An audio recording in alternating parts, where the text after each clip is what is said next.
الحمد للہ والصلاة والسلام علی رسول اللہ اما بعد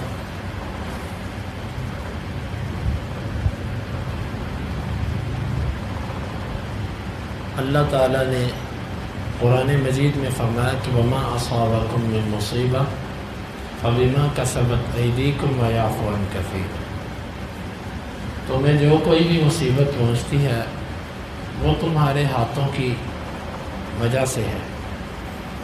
ہاتھوں سے مراد یعنی تمہارے کام۔ وَيَعْفُو عَنْ كَثِيرٍ، اور اللہ تعالیٰ بہت ساری چیزوں سے تو درگزر کر جاتا ہے۔ ہماری زندگی میں آنے والی مشکلات دو طرح کی ہیں۔ ایک مشکل تو وہ ہے جس کے بارے میں ہم خود سمجھ جاتے ہیں کہ یہ مجھے کسی عمل کی سزا ملی ہے، اور بعض دفعہ ایک مشکل آتی ہے ہم سے اس کے بارے میں فیصلہ نہیں ہو پاتا کہ یہ میرے اوپر مشکل کس وجہ سے آئی۔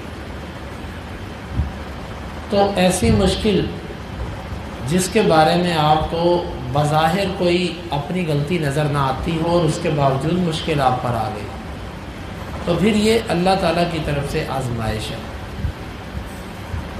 وَلَنَبْلُوَنَّكُمْ بِشَيْءٍ مِّنَ الْخَوْفِ وَالْجُوعِ وَنَقْصٍ مِّنَ الْأَمْوَالِ وَالْأَنفُسِ وَالثَّمَرَاتِ وَبَشِّرِ الصَّابِرِينَ۔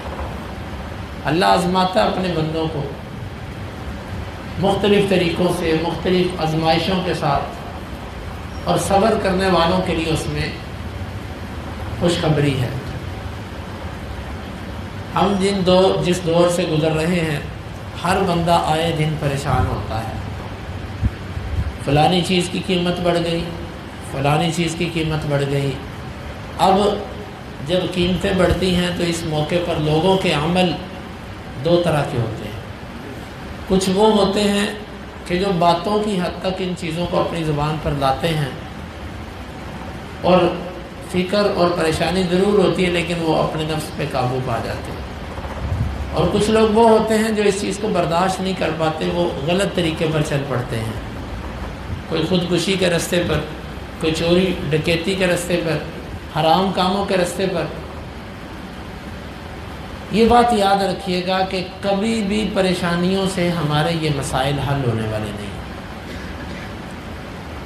ہم جتنا بھی پریشان ہو جائیں، جتنا بھی اس کو اپنے سر پہ سوار کر لیں، سوائے الٹا بیمار ہونے کے، پریشان ہونے کے، آپ کو کچھ بھی نہیں ملے گا اس سے۔ اس کا حل کیا ہے؟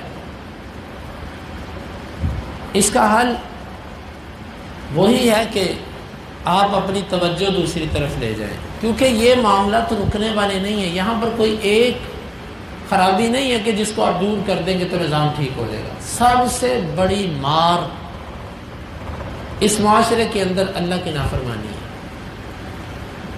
اور جہاں پر اللہ کی نافرمانی آتی ہے وہاں سے خیر و برکت اٹھ جاتی ہے۔ آپ دیکھ لیں، اللہ کی نافرمانی اوپر کے طبقے سے لے کر نیچے والے طبقے تک ہر بندہ کر رہا ہے۔ حکمرانوں کو دیکھ لیں، عدالتوں کو دیکھ لیں، ان کے فیصلے، اداروں کو دیکھ لیں، ان کی پالیسیاں۔ امیر آدمی تو جو کچھ کرتا ہے وہ کرتا ہی ہے۔ آپ دیکھیں کہ غریب آدمی اللہ کے حکموں کا کتنا پاس کرتا ہے۔ حکومت کے بنائے ہوئے قانون کو، وہ جیسا بھی قانون ہے، اس کو توڑنے کو ہر بندہ جرم کہتا ہے، لیکن اللہ کے بنائے ہوئے عدل اور انصاف پر مبنی قوانین کے خلاف چلنا یہ ظلم نہیں ہے؟ جب یہ ظلم میں اور آپ بھی کر رہے ہیں تو پھر ہم کس منہ سے امید رکھتے ہیں کہ عمر فاروق جیسا حکمران ہمیں مل جائے؟ میرے محترم بھائیوں، بات یہ ہے، ہم بھی اسی معاشرے میں رہتے ہیں، یہ بل ہمیں بھی لگ کے آ رہے ہیں، یہ پیٹرول ہم بھی استعمال کرتے ہیں، یہ پریشانیاں ساری ہمیں بھی ہیں، لیکن بات یہ ہے کہ کیا میں اپنی وہ نافرمانیاں جو اللہ کے حکموں کی میں کر رہا ہوں، میں اس کو چھوڑنے کے لیے تیار ہوں؟ زبانی تو میں کہتا ہوں لیکن عملی طور پر میں کر رہا ہوں؟ نہیں کر رہا۔ میرے کاروبار کے وہ رویے جو قرآن و حدیث کے خلاف جاتے ہیں، میں ان کو ترک کرنے کے لیے تیار ہوں؟ نہیں تیار۔ میرے پاس جو زائد مال ہے، اللہ مجھے جہاں کہتا ہے، اسلام مجھے جہاں کہتا ہے لگا دو، میں لگانے کے لیے تیار ہوں؟ نہیں تیار۔ پھر یہ مصیبتیں میرے اوپر نہیں آئیں گی تو کس پر آئیں گی؟ بھائیو بات یہ ہے، آپ یقین مانیے، صرف اور صرف آپ کو میں چند چیزیں بتاتا ہوں اپنے لیے اور آپ کے لیے کہ اس پر ہم عمل کرنے، ہماری یہ پریشانیاں ختم ہو جائیں گی، حالات بہتر ہو نہ ہو آپ بہتر رہیں گے۔ سب سے پہلی چیز کیا ہے؟ ایسے حالات میں عبادت کو، ذکر کو، قرآن کی تلاوت کو زیادہ وقت دیجیے۔ یا بنی آدم تفرغ لعبادتی ملأت صدرک غنى واسد فقرک، آدم کے بیٹے میری عبادت کے لیے کچھ وقت نکال، میں تیرا سینہ غنی کر دوں گا اور تیری فقیری ختم کر دوں گا۔ جتنی زیادہ پریشانی آئے اتنا ذکر، اور ذکر سے مراد وہ زبان کا ذکر نہیں ہے، وہ ذکر کہ جس کے دل اور دماغ اس میں شریک ہو جائیں، وہ آپ کو سکون دے گا۔ قرآن مجید کی تلاوت جب سوچوں سے ہٹ کے پوری توجہ سے کریں گے وہ آپ کو سکون دے گی۔ الا بذکر اللہ تطمئن القلوب، اللہ کے ذکر ہی سے دلوں کو اطمینان ہے۔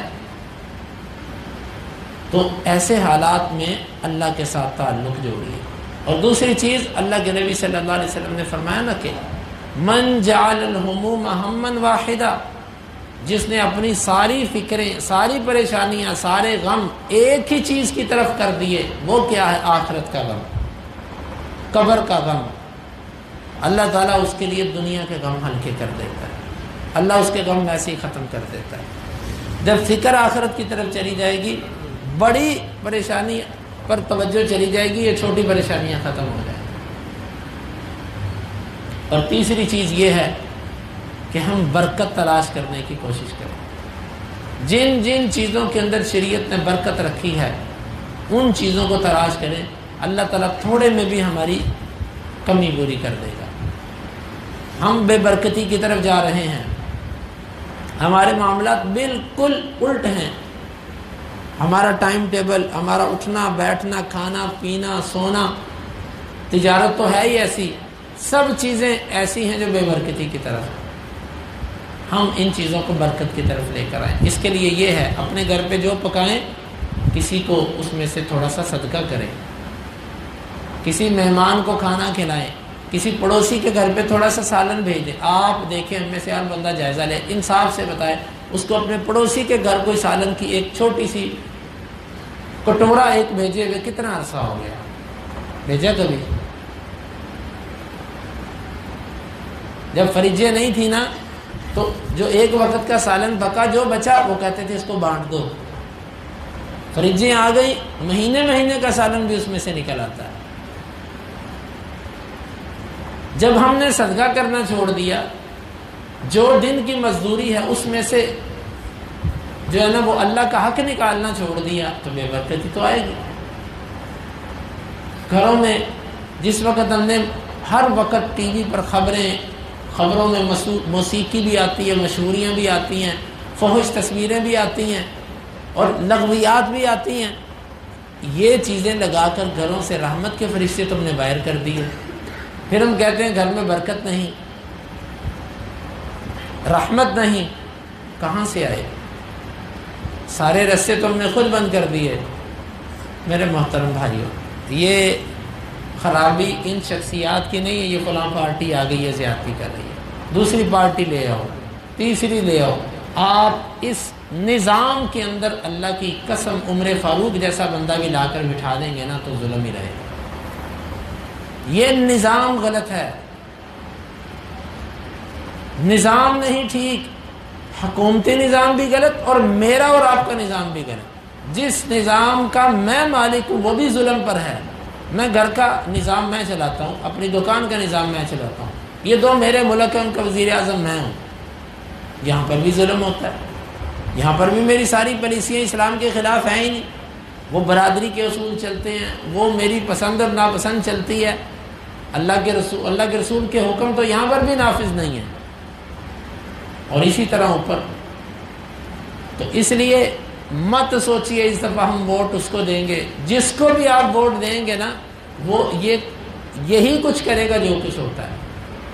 اتنا کہ وہ ایسا انداز اختیار کرے گا کہ آپ کی زندگی سے متعلقہ 2-4 چیزوں کے ظلم نکل جائیں گے، باقی ایسے ظلم شروع ہو جائیں گے جس کا آپ کو احساس نہیں، آپ خوش ہو جائیں گے. اس لیے ان حالات میں زیادہ اپنے آپ کو پریشان کر کے بیمار مت کیجیے. اپنے آپ کو جس مقصد کے لیے اللہ نے آپ کو پیدا کیا اس سے دور مت ہوئیے. اللہ تعالیٰ نے قرآن میں فرمایا وَمَا خَلَقْتُ الْجِنَّ وَالْإِنسَ إِلَّا لِيَعْبُدُونَ، میں نے انسانوں اور جنوں کو صرف اپنی عبادت کے لیے پیدا کیا. عبادت کیا ہے؟ اس آیت کا یہ مطلب نہیں ہے کہ تم فجر کے وقت مصلی پہ بیٹھو اور عشاء کے وقت اٹھو، یہ عبادت ہے. نہیں، آپ کی تجارت شریعت کے تابع کرو، یہ عبادت ہے. اپنے معاملات شریعت کے تابع کرو، یہ عبادت ہے. اپنے جو عبادات ہیں تمہاری عقائد جو ہیں قرآن و حدیث کے مطابق کرو، یہ عبادت ہے. حتیٰ کہ تمہاری سوچ وہ شریعت کے تابع ہونی چاہیے، پھر یہ بھی عبادت ہے. تمہاری نظر، تمہارے کان، تمہاری زبان، ہاتھ، پاؤں، شرمگاہ شریعت کے تابع ہونی چاہیے، پھر یہ ہر وقت عبادت میں. یہ اس کا معنی ہے. پھر تم ہر وقت عبادت میں ہو. عبادت کا معنی صرف یہ نہیں کہ صرف نماز پڑھنا، ہر چیز عبادت ہے. آج ہم نے تجارت کو عبادت سے دور کیا ہوا. ہم کہتے ہیں تجارت کے اپنے اصول ہیں جی، وہ جس طرح مارکیٹ چلتی ہے اس طرح چلا جائے گا. یہ نہیں ہے.